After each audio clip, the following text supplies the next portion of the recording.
Shalom, selamat malam. Shalom.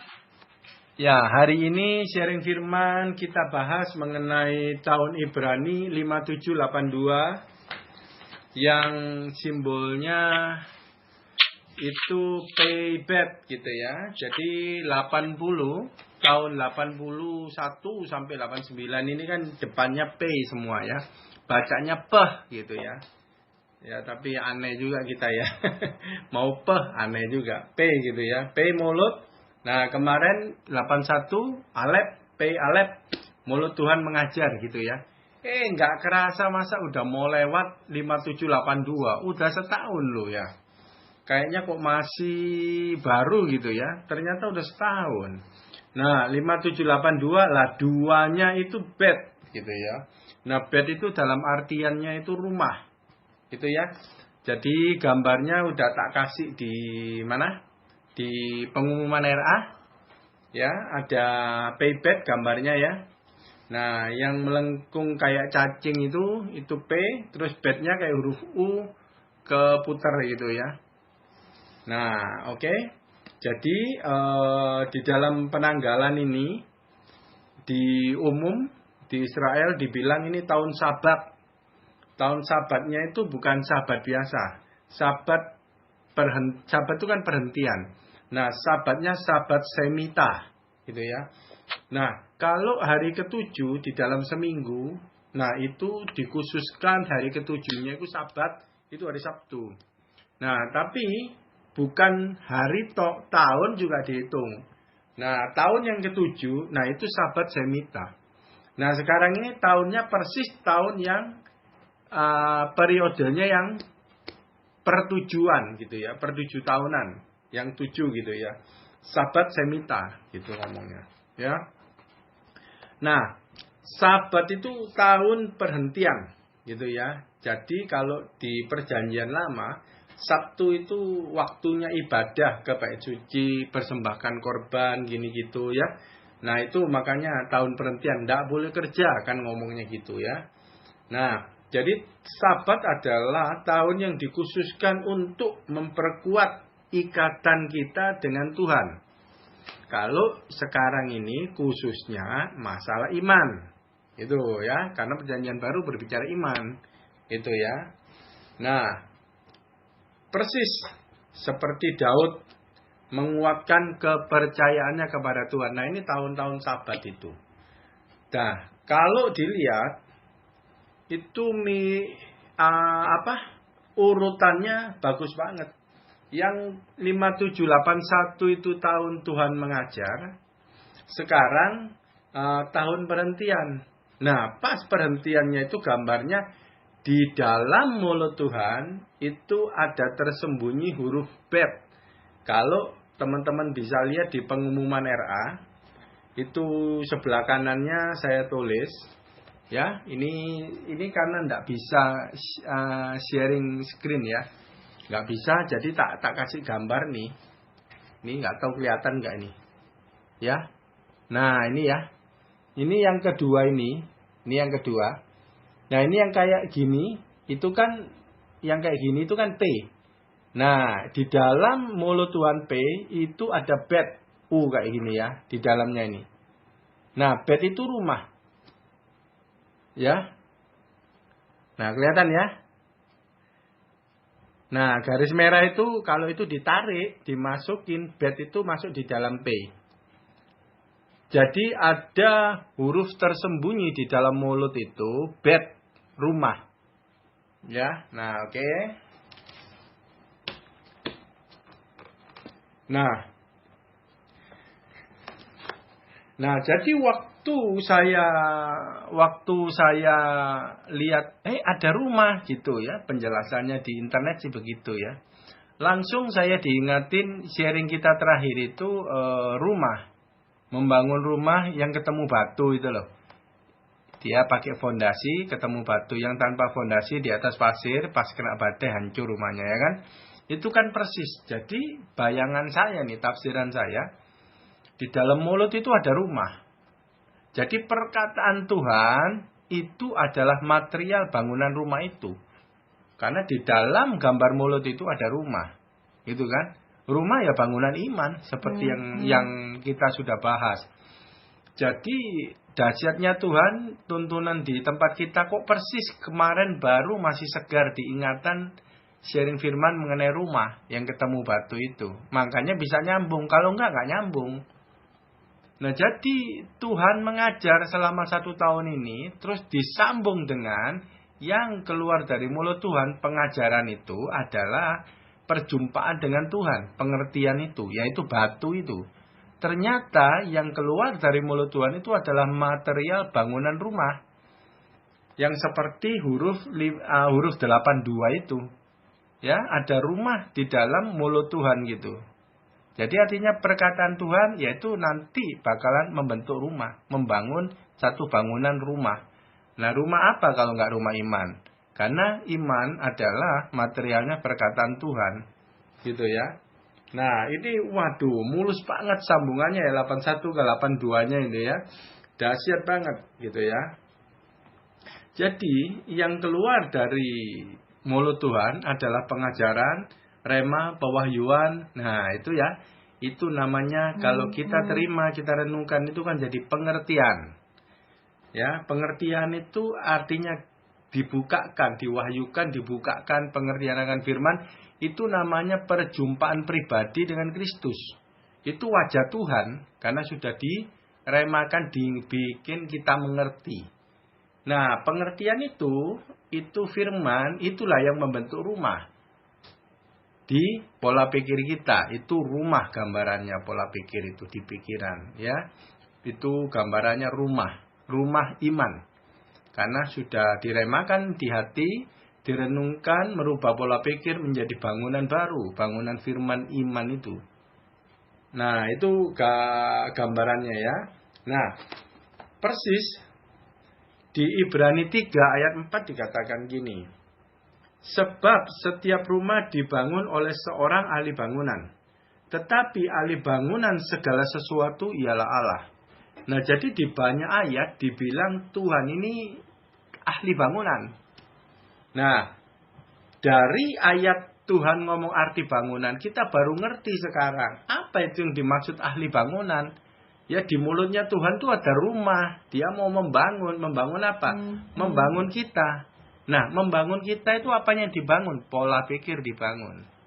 Dari perkataan Tuhan, rema, pewahyuan, semua ditaruh jadi anggur baru di dalam hati kita. Dan direnungkan, itulah menjadi nanti bangunan rumah. Bangunan rumah iman adalah pola pikir kita. Nah, itu. Ya, jadi dari sini kita baru terkuak ayatnya bahwa ahli bangunan itu adalah Allah, yaitu membangun pribadi manusia, ya melalui perkataannya. Didapat gimana? Ya posisi Maria atau posisi untuk menerima material bangunan rumah iman itu, gitu ya. Nah, bangunan hanya satu ahli bangunan yaitu Tuhan, karena hanya perkataan yang keluar dari mulut Tuhan itu material bangunan. Hanya Dia yang punya materialnya, yaitu namanya kebenaran, gitu ya. Oke, jadi tahun Sabat adalah tahun perhentian, rest, gitu ya, perhentian. Ya, jadi itu adalah tahun perjumpaan pribadi kita dengan Tuhan. Artinya ketemu batu. Sehingga bangunan itu kokoh berdiri nantinya. Ya, kalau ketemu batu itu berarti adalah posisi Maria. Ya, dengar dan renungkan firman. Terus ketemu batu itu perjumpaan pribadi. Kalau berjumpa pribadi dengan Tuhan, pasti kita berubah. Kenapa? Karena pola pikir kita berubah. Pola pikir berubah berarti perbuatan dan perkataan kita berubah. Itu namanya berbuah. Buah-buah roh. Dan di belakang semuanya itu, yang menghidupkan perkataan itu, yang menggerakkan kita, itulah Roh Kudus. Pribadi Roh Kudus yang di dalam kita. Ya. Nah itu gambarannya itu. Tahun 5782 khusus untuk RA. Karena sudah ada reli-reli panjang sharing firman yang mengarah ke arah sana. Gitu ya. Kalau yang lain sharingnya pasti beda karena dia tidak ada pendahulu-pendahulu. Kalau kita reli-reli panjang sampai kepada bangunan rumah kemarin. Ya. Oke. Nah, 5782 Paybet itu ayatnya persis banget yang kita sudah sharingkan yang mengenai bangunan rumah itu. Sekarang saya baca ya. Kita kupas lagi ya, saya baca. Lukas 6, 46 sampai 49 ayatnya. 46 ya. Mengapa kamu berseru kepadaku Tuhan, Tuhan, padahal kamu tidak melakukan apa yang aku katakan. Ya, ini berbicara kepada orang Kristen. Ya, jadi dia ngomong Tuhan, mungkin dia ke gereja dan lain-lain banyak gitu ya. Tapi dia tidak melakukan apa yang jadi kehendak Tuhan. Begitu ya. 47. Setiap orang yang datang kepadaku dan mendengarkan perkataanku serta melakukan, aku akan menyatakan kepadamu dengan siapa ia dapat disamakan. 48. Ya, sama dengan seorang yang mendirikan rumah, orang itu menggali dalam-dalam dan meletakkan dasarnya di atas batu. Ketika datang air bah dan banjir melanda rumah itu tidak dapat digoyahkan, karena rumah itu kokoh dibangun. 49. Akan tetapi barang siapa mendengarkan perkataanku, tetapi tidak melakukannya, ia sama dengan seorang yang mendirikan rumahnya di atas tanah tanpa dasar. Ketika banjir melandanya, rumah itu segera rubuh dan hebatlah kerusakannya. Nah, ini perumpamaan persis banget dengan lambang tulisan 82, Paybet. Di dalam perkataan huruf P, mulut, ada bet di dalamnya. Huruf tersembunyi rumah. Kan persis banget, yang datang kepada Tuhan mendengarkan perkataanku, maka terbangunlah satu rumah iman itu. Ya, rumah iman dari mana? Dari perkataan Tuhan. Persis banget ini ayat 5782. Ayat fondasinya ya.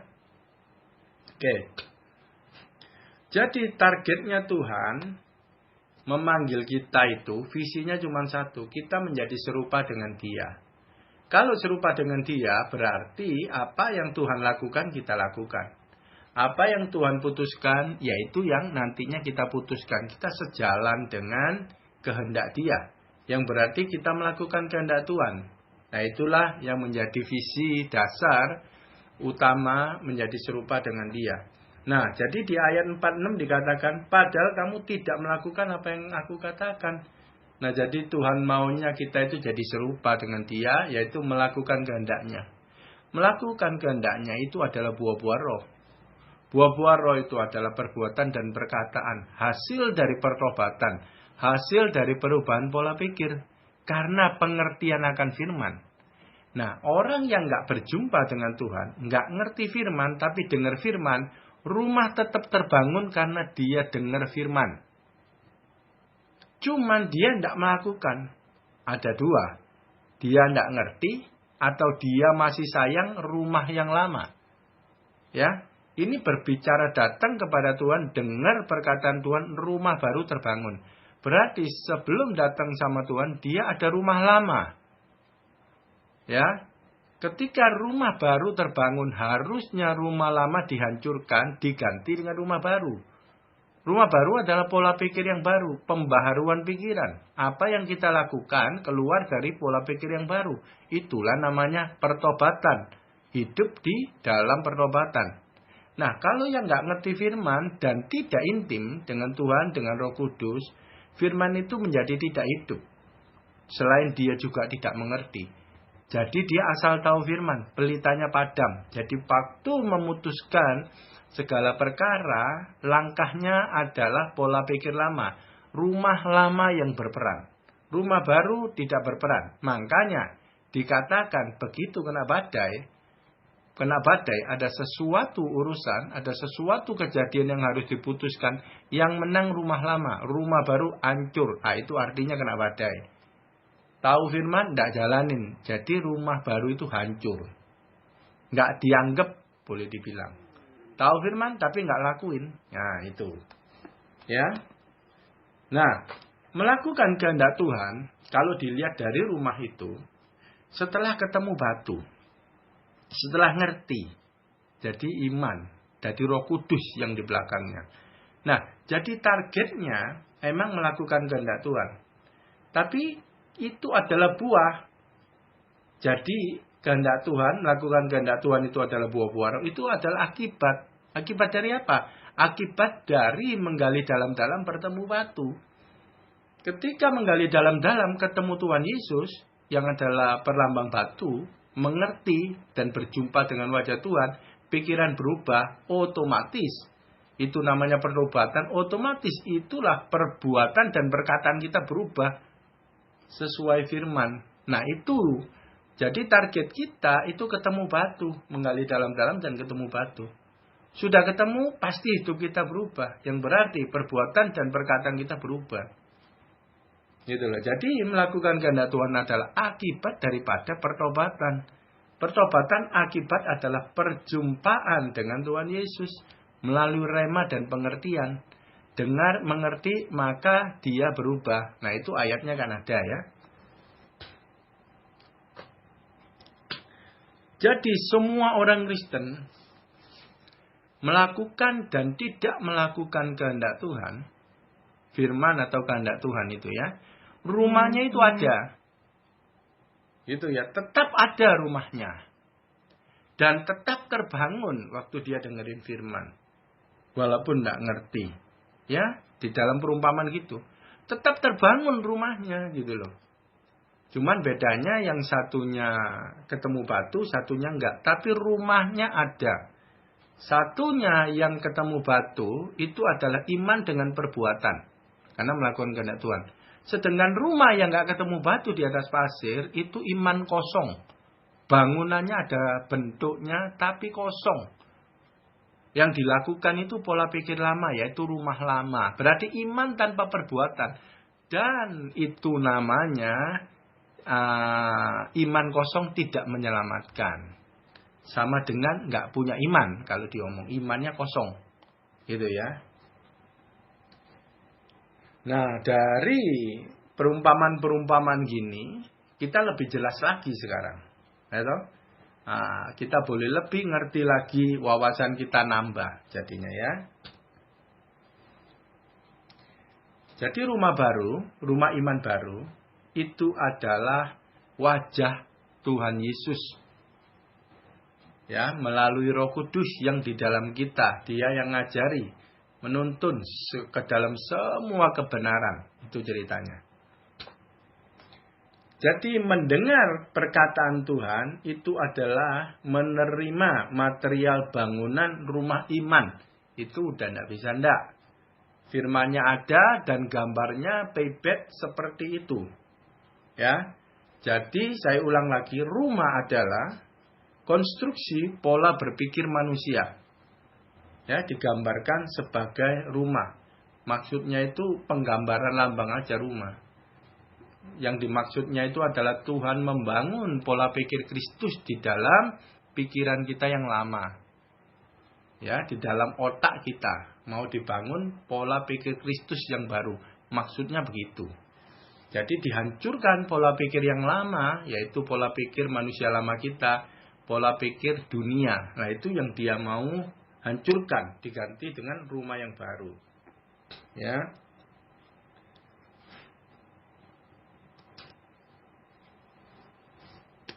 Nah, saya ulang. Ada dua tipe rumah baru. Ya. Sama-sama mendengarkan, rumah sama-sama terbangun dan dibiarkan bertumbuh oleh Tuhan. Walaupun itu kosong. Ya. Tetapi ada waktunya.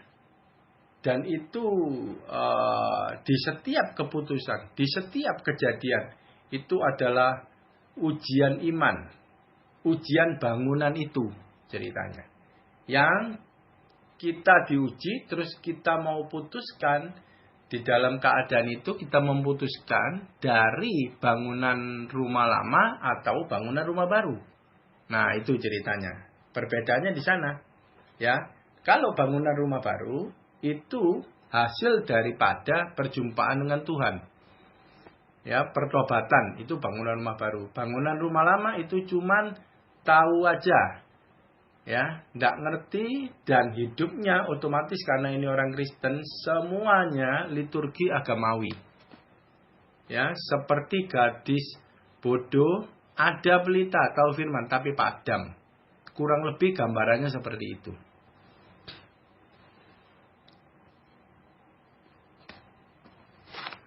Ya, jadi rumah yang tanpa fondasi itu adalah orang Kristen yang nggak berbuah, tidak melakukan kehendak Tuhan. Ya, di dalam ayat lain, yang masuk surga yang melakukan kehendak Tuhan. Yang melakukan kehendak Tuhan itu adalah orang yang percaya. Percayanya seperti yang Tuhan maksud ya, bukan yang kita maksudkan umumnya. Gitu ya. Oke. Nah, ini ada peneguhan mengenai bangunan rumah baru. Ya, ini firman-firman sinkron, jadi kita dikayakan wawasan kita lebih detail, lebih jelas, lebih enak. Ya, Roma 12, 1 dan 2. Ini adalah bangunan rumah baru. 1. Karena itu saudara-saudara, demi kemurahan Allah, aku menasihatkan kamu supaya kamu mempersembahkan tubuhmu sebagai persembahan yang hidup, yang kudus dan yang berkenan kepada Allah. Itu adalah ibadahmu yang sejati. 2. Janganlah kamu menjadi serupa dengan dunia ini, tetapi berubahlah oleh pembaharuan budimu, sehingga kamu dapat membedakan manakah kehendak Allah, apa yang baik, yang berkenan kepada Allah, dan yang sempurna. Ini adalah proses pembentukan rumah iman yang baru. Ya, nih. Mempersembahkan perjanjian baru, mempersembahkan tubuhmu sebagai persembahan yang hidup. Itu adalah perbuatan dan perkataan kita. Harus dipersembahkan untuk Tuhan. Untuk kemuliaan Tuhan aja. Apa yang kita lakukan, apa yang kita katakan itu hanya untuk kemuliaan Tuhan. Tidak ada yang lain persembahan ya. Yang paling penting itu. Nah, untuk mempersembahkan perbuatan dan perkataan, tidak bisa semau kita. Menurut kita baik, tidak bisa. Harus menurut Tuhan berkenan itu gimana? Nah, untuk supaya menurut Tuhan berkenan, yaitu harus tahu kehendak Tuhan. Nah, untuk tahu kehendak Tuhan, makanya nggak bisa pakai rumah lama. Nggak bisa pakai pola pikir lama. Harus pakai pola pikir baru. Janganlah kamu menjadi serupa dengan dunia ini. Dulu sebelum kita lahir baru, kita berasal dari dunia. Dunia adalah pola pikir dunia. Nah, itulah bangunan rumah lama kita, yaitu pola pikir dunia. Jangan jadi serupa waktu kita lahir baru. Ini harus dirobohkan bangunan rumah lama. Yang susahnya setengah mati merobohkannya gitu ya. Harus ketemu Tuhan dulu. Harus ketemu yang benar, kebenaran. Harus ketemu benar-benar yang dari Tuhan. Baru rumah lamanya dirobohkan.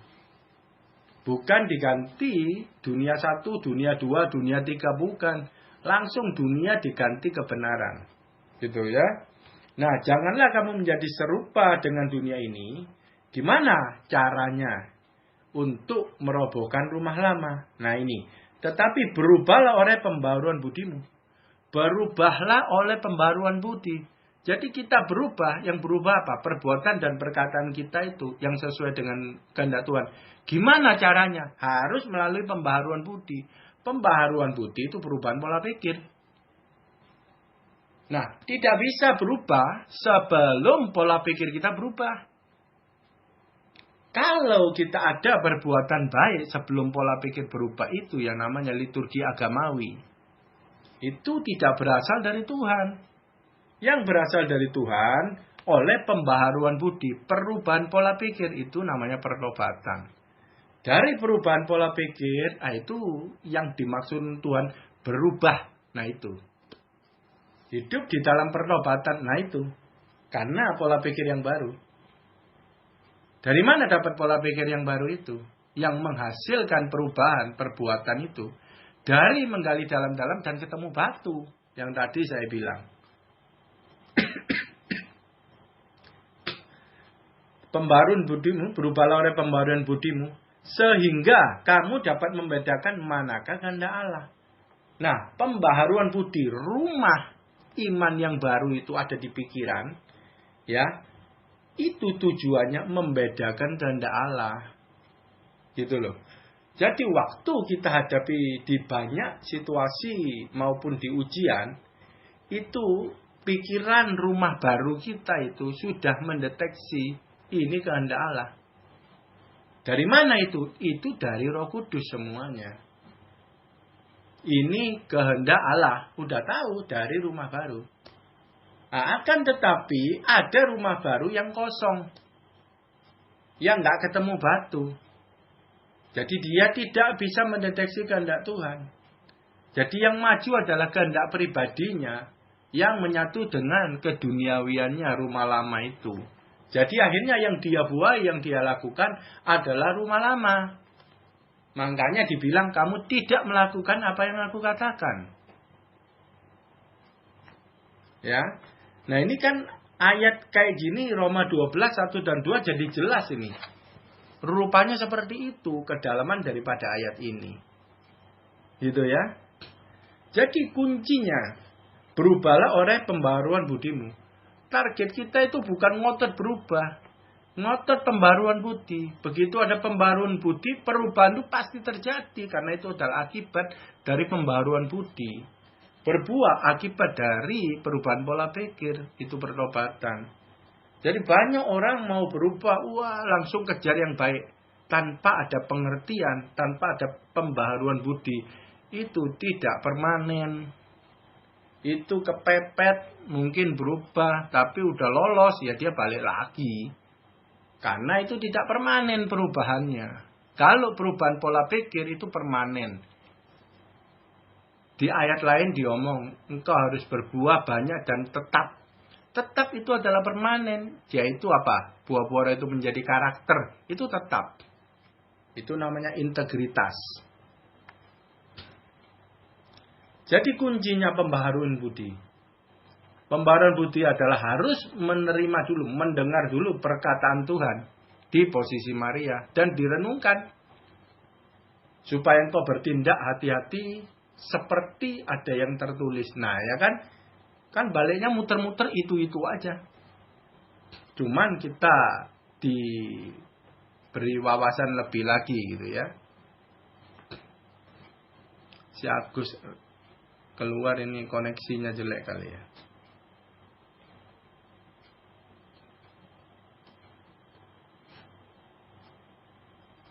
Nah, sekarang ini ada yang serem menakutkan karena Tuhan membiarkan bangunan rumah itu sama-sama berdiri. Jadi kalau secara kulitnya aja kita nggak bisa lihat. Itu orang Kristen bangunan rumahnya itu berfondasi apa enggak sulit. Mungkin kalau kumpul udah lebih lama dikit, deket mungkin bisa. Tapi kalau asal kulit susah. Karena dia tahu firman juga. Ya, mendeteksinya harus ada waktu. Gitu ya. Antara rumah yang ketemu batu berfondasi dengan tidak. Gitu. Nah ini yang tiap hari kita harus benar-benar dekat sama Tuhan. Karena jangan Tuhan biarkan bangunan itu berdiri, tapi kosong. Ya, tapi tanpa iman. Karena iman dengan tanpa perbuatan itu mati, gak menyelamatkan.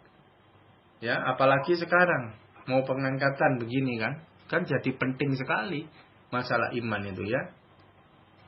Itu. Oke. Nah, sekarang kita masuk lagi mengenai biarkan tumbuh bersama. Ini bisa enak, bisa susah. Ya. Karena Tuhan membiarkan bangunan tumbuh bersama. Kita lihat ada satu ayat lagi. Matius 13, 24 sampai 30. 24. Yesus membentangkan suatu perumpamaan lain lagi kepada mereka. Katanya, hal kerajaan surga itu seumpama orang yang menaburkan benih yang baik di ladangnya. Ya, ini Tuhan menaburkan benih di ladangnya. Gitu ya. Ingat ya. 25. Tetapi pada waktu semua orang tidur, datanglah musuhnya, menaburkan benih lalang di antara gandum. Itu lalu pergi. Nah, pada waktu orang tidur, ini berbicara jemaat Tuhan nih. Gadis semua tidur. Datanglah musuhnya menaburkan benih lalang di antara gandum. Berarti benih yang Tuhan kasih yang pertama itu gandum. Ladang adalah berbicara dunia. Ya. Ladang adalah berbicara dunia.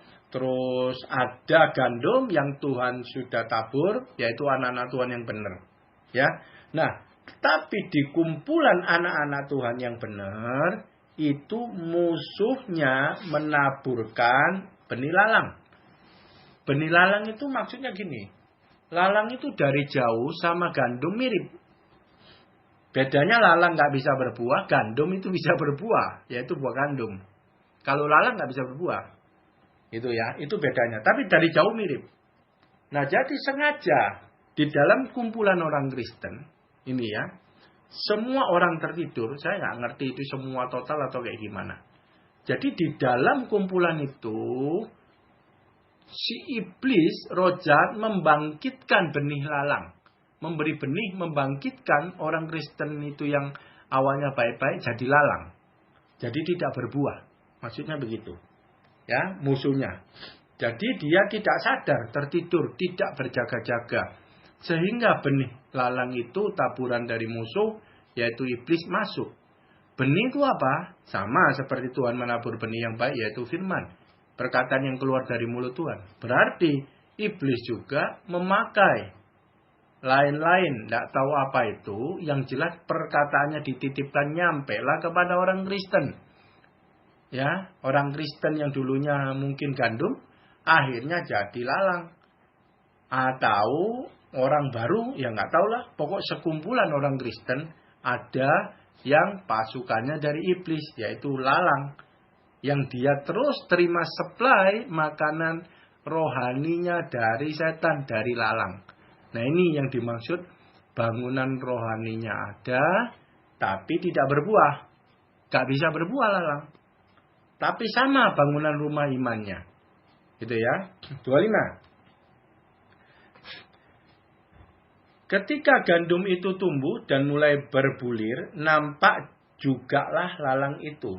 Nah, gandumnya mulai tumbuh, mulai berbuah. Berbulir gitu ya. Berarti bangunan rumah itu mulai ketemu batu dan dia melakukan kehendak Tuhan. Mulai berbulir, berbuah.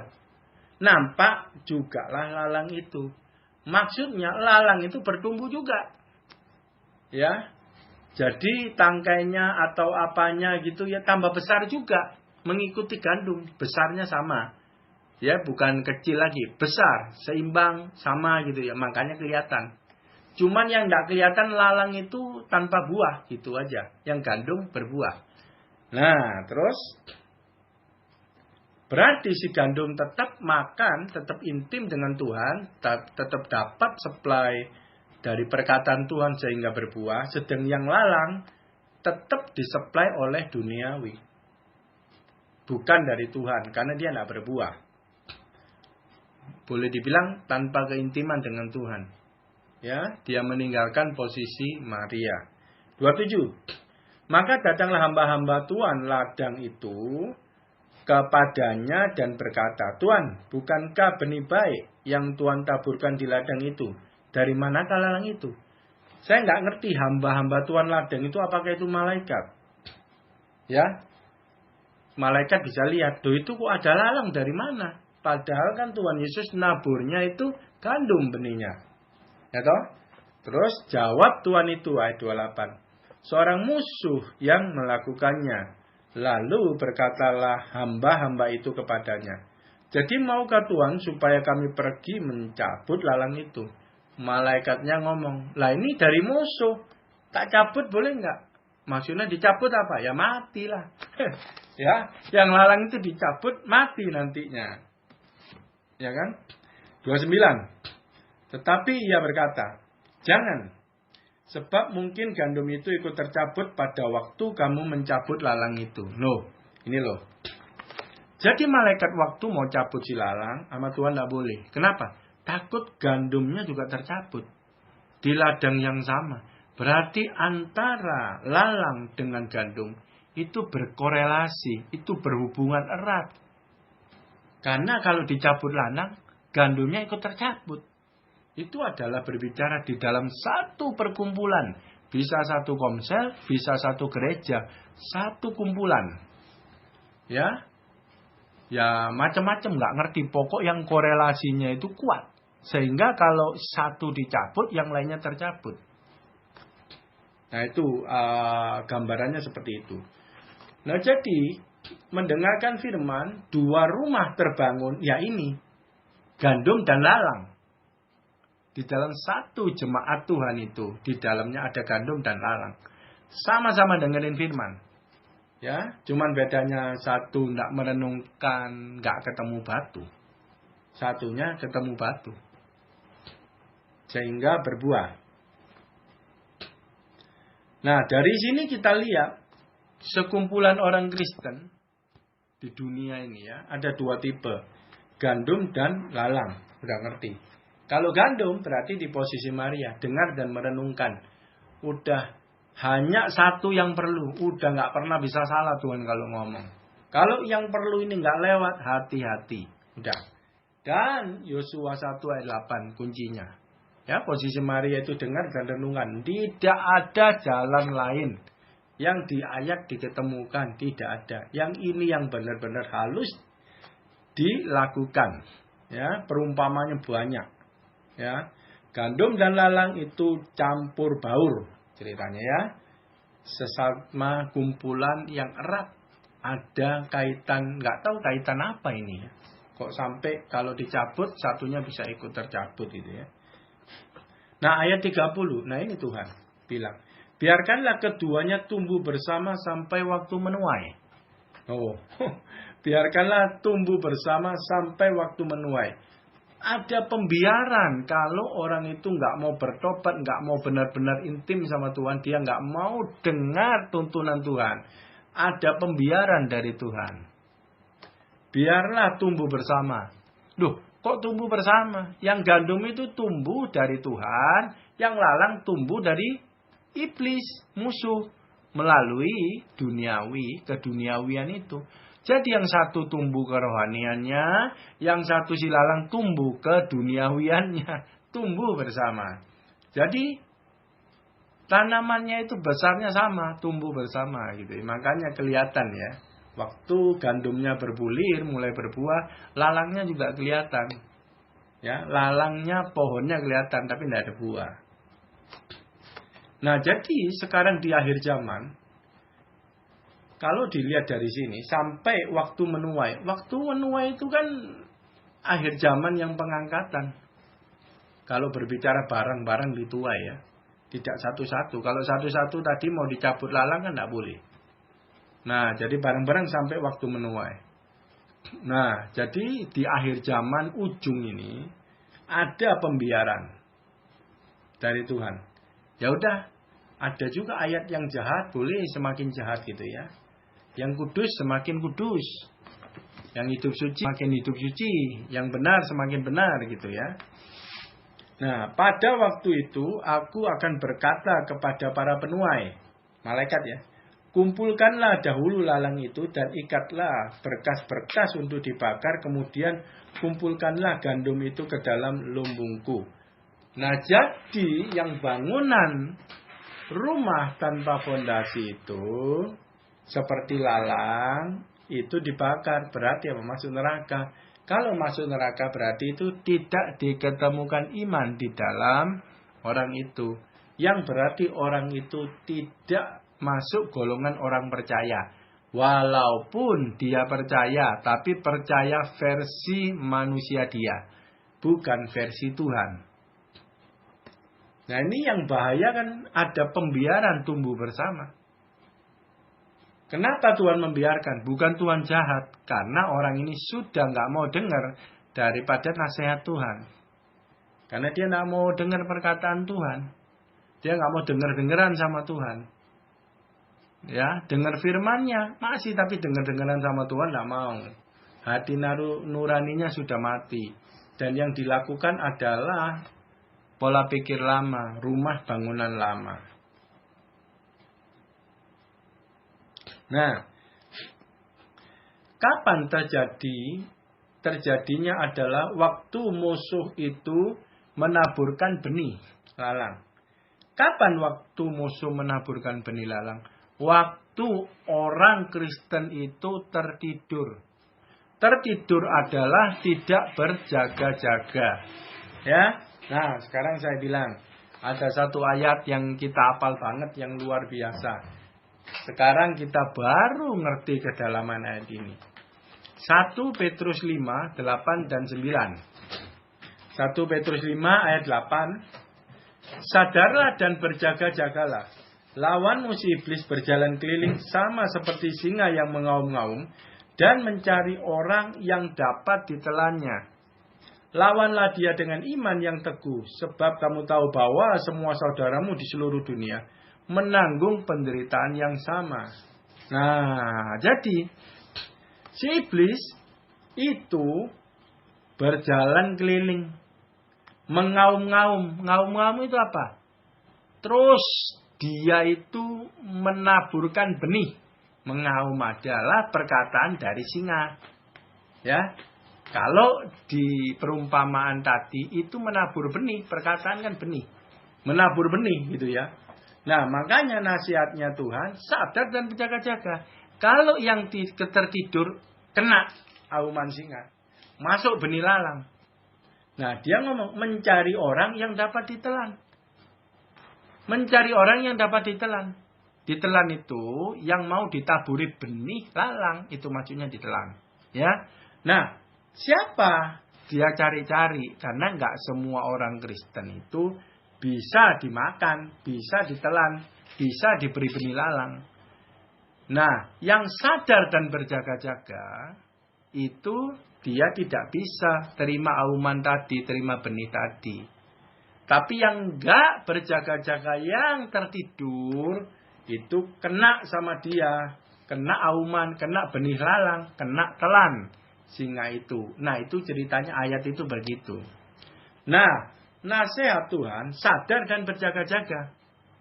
Sadar dan berjaga-jaga. Jadi ketika ada serangan, ketika ada musuh mau menabur benih, lah ayat 9 itu sadar dan berjaga-jaga. Melawan dia dengan iman yang teguh. Iman yang teguh. Nah, iman kalau untuk berperang, itu di perlengkapan senjata Allah udah dikatakan cara kerja iman itu perisai iman. Nah, jadi waktu kita ada mendengar auman singa, benih lalang, benih yang sia-sia, yang merusak kita, nah itu suruh lawan dengan iman yang teguh. Perisai iman. Jadi artinya apa perisai? Menolak. Kalau ngomong menolak gini ya, tolak dalam nama Tuhan Yesus. Saya selalu ingat Lili. Lili sering ngomong kalau apa yang gak enak, tolak dalam nama Tuhan Yesus. Rupanya itu perisai iman gitu loh ya. Ditolak gitu ya. Kita mesti mendeteksi, wah ini gak bener ini. Benih lalang ini. Ya, perkataan sia-sia gitu ya. Tolak dalam nama Tuhan Yesus gitu. Itu harus itu. Itu rupanya peperangan. Itu yang sadar dan berjaga-jaga. Nah kadang gak mesti dengar orang ngomong. Karena setan ngomongnya juga tidak kelihatan orang, juga kita bisa dengar. Kadang banyak timbul di pikiran kita yang jahat-jahat, yang jorok-jorok. Nah itu harus ditangkis juga. Kita bisa teringat dengan perkataan siapapun yang kemarin katakan hari ini ingat tiba-tiba nongol. Itu harus lawan. Nah itu namanya berjaga-jaga dan sadar. Sebab kamu tahu bahwa semua saudaramu di seluruh dunia menanggung penderitaan yang sama. Ada yang luput? Tidak ada. Semua orang Kristen mengalami peperangan yang sama. Ya, tidak ada yang beda. Sama semuanya, 100%. Jadi nggak ada, wah kamu enak ya. Nggak ada, sama. 100% sama. Ya. Oke. Kita sekarang masuk mengenai Tuhan ahli bangunan, peneguhan-peneguhan ayatnya ya. Ibrani 3 ayat 4 dikatakan begini. Sebab setiap rumah dibangun oleh seorang ahli bangunan, tetapi ahli bangunan segala sesuatu ialah Allah. Ya, di ayat awal ya, ini berbicara balik mengenai bangunan. Yang tadi udah selesai, sekarang masalah ahli bangunan. Karena hanya Tuhan doang yang bisa membangun, karena kebenaran aja, material iman itu yang punya Tuhan, keluar dari mulut Tuhan. Ya. Di Matius 24 ayat 35 dikatakan gini, langit dan bumi akan berlalu, tetapi perkataanku tidak akan berlalu.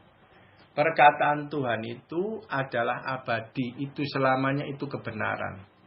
Ya, tidak pernah tidak berlaku. Nah, ini untungnya kita punya Tuhan yang benar-benar maha kuasa. Jadi kita itu sangat berkat luar biasa ketika kita bisa mendengarkan perkataan Tuhan. Ketika kita simpan ngerti, karena itu berlaku abadi di dalam hidup kita. Ya, bahkan langit dan bumi berlalu, perkataan Tuhan tidak berlalu. Bayangin itu menjadi milik kita. Tidak ada yang bisa ganggu gugat. Ini luar biasa. Ya. Oke, sekarang dikatakan gini. Perkataan Tuhan itu kan hembusan angin, roh. Ya, nggak ada bentuknya toh. Ya, nah itulah yang dinamakan Roh Kudus kebenaran. Roh Kudus itu rohnya Tuhan dan itu keluar dari Tuhan. Roh Kudus kebenaran adalah mengandung firman, yaitu perkataan Tuhan. Yaitu material bangunan iman yang baru. Yang Tuhan mau berikan kepada kita supaya menjadi pola pikir yang baru di dalam Tuhan. Sehingga kita hidup di dalam pertobatan dan menghancurkan bangunan rumah keduniawian yang lama sebelum kita bertobat. Ya. Jadi waktu dengar perkataan Tuhan yang ada Roh Kudusnya yang hidup dan direnungkan terus mengerti, maka itu berbuah. Buah itu dari Roh Kudus, bukan kita. Kita tidak ada andil. Kita hanya harus istirahat, rest. Ya, buah-buah roh dari Roh Kudus.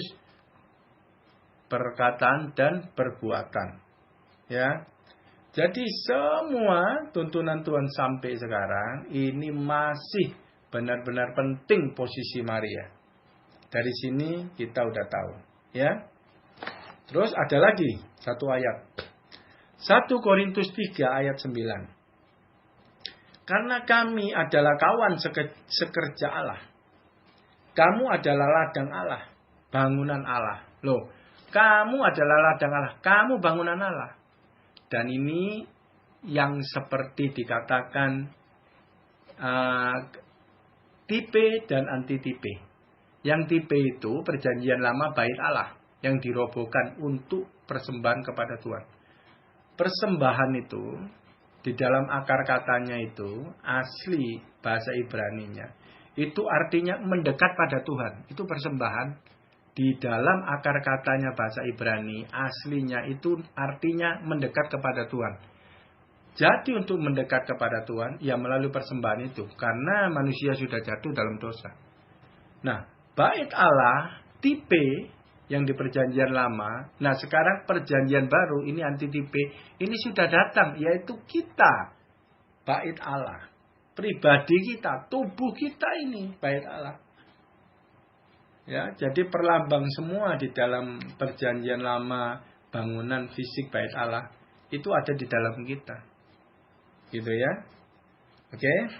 Ini peneguhan-peneguhan ya ayatnya ya. Jadi kita lebih percaya, yakin, imannya bulat dengan pengertian yang benar, berlandaskan, berfondasi firman Tuhan. Efesus 2:21. Di dalam Dia tumbuh seluruh bangunan, rapi tersusun, menjadi bait Allah yang kudus di dalam Tuhan. 22 ini. Di dalam Dia kamu juga turut dibangunkan menjadi tempat kediaman Allah di dalam roh. Nah ya, tempat kediaman Allah di dalam roh. Iman adalah roh. Percaya, iman, bukti yang nggak kelihatan. Ya roh ada nggak kelihatan. Pikiran ada, bentuk daripada pikiran, pola pikir ada. Tapi kelihatan enggak? Enggak kelihatan. Tapi ada bentuknya rumah iman. Yang itu disuplai daripada hati. Di mana benih, rema, pewahyuan dari roh perkataan Tuhan. Roh Kudus bersaksi kepada roh kita. Mendaratnya di hati kita. Dulu, baru di pikiran. Nah itu berupa iman yang hidup. Itu tempat kediaman Allah. Permanen. Karena sudah nempel di daging kita. Daging Tuhan menjadi daging kita. Seperti perjamuan kudus. Darah Tuhan menjadi darah kita. Darah yang menghidupkan daging. Roh menghidupkan kita. Roh Kudus. Nah itu artinya. Ya. Nah. Tapi ada lagi. 1 Korintus 3 ayat 10. Sesuai dengan kasih karunia Allah yang dianugerahkan kepadaku, aku sebagai seorang ahli bangunan yang cakap telah meletakkan dasar. Nah, ini Rasul Paulus ngomong dia seorang ahli bangunan yang cakap. Meletakkan dasar fondasi gereja di banyak tempat. Dia berbicaranya di Korintus. Dan orang lain membangun terus di atasnya. Ya, membangun kekristenan, tubuh Kristus, gereja, jemaat. Ya, tiap-tiap orang harus memperhatikan bagaimana ia harus membangun di atasnya. Nah ini mengenai korporat. Selain pribadi, ternyata ada lagi bangunan gereja secara korporat nanti terbangun. Gitu ya. Nah, di sana baru dibilang di Matius 28 ayat 9. Karena itu pergilah, jadikanlah semua bangsa muridku. Baptislah mereka dalam nama Bapa, Anak, dan Roh Kudus. 20. Tidak boleh berhenti pada pembaptisan. Dan ajarlah mereka melakukan segala sesuatu yang kuperintahkan kepadamu. Nah ini bangunan semua harus tersusun. Ya, jadi harus ada penambahan orang lahir baru. Ya, melalui kesaksian pertobatan kita. 5782. Rumah di dalam mulut Tuhan. Perkataannya adalah materai bangunan Allah. Itu di perjanjian baru. Perjanjian lama bait Allah berupa fisik. Ya, ini 5782 perjanjian baru. Ya, oke. Nah, terus ini tambahan penutup. Dia lebih mantap. Wahyu 6 ayat 6 ini berbicara ujung daripada akhir zaman. Dan aku mendengar seperti ada suara di tengah-tengah keempat makhluk itu berbicara. Secupak gandum sedinar dan 3 cupak jelai sedinar, tapi janganlah rusakkan minyak dan anggur. Ketika harga bahan makanan semuanya naik, itu uang nilainya lebih tinggi daripada sebelumnya. Semua bahan makanan untuk hidup makan nih naik jasmani ya. Jangan rusakkan minyak dan anggur. Dari sini kita lihat apa itu minyak dan anggur. Yaitu dari perkataan Tuhan. Anggur yang baru, anggur rema. Jangan rusak. Pelihara. Harus menjadi minyak. Seperti pelita itu menyala. Minyak itu lambang Roh Kudus. Pengertian Roh Kudus kebenaran yang membuat kita ngerti sehingga pola pikir berubah. Jadi itu yang namanya perkataan Tuhan, rumah bangunan jangan rusakkan.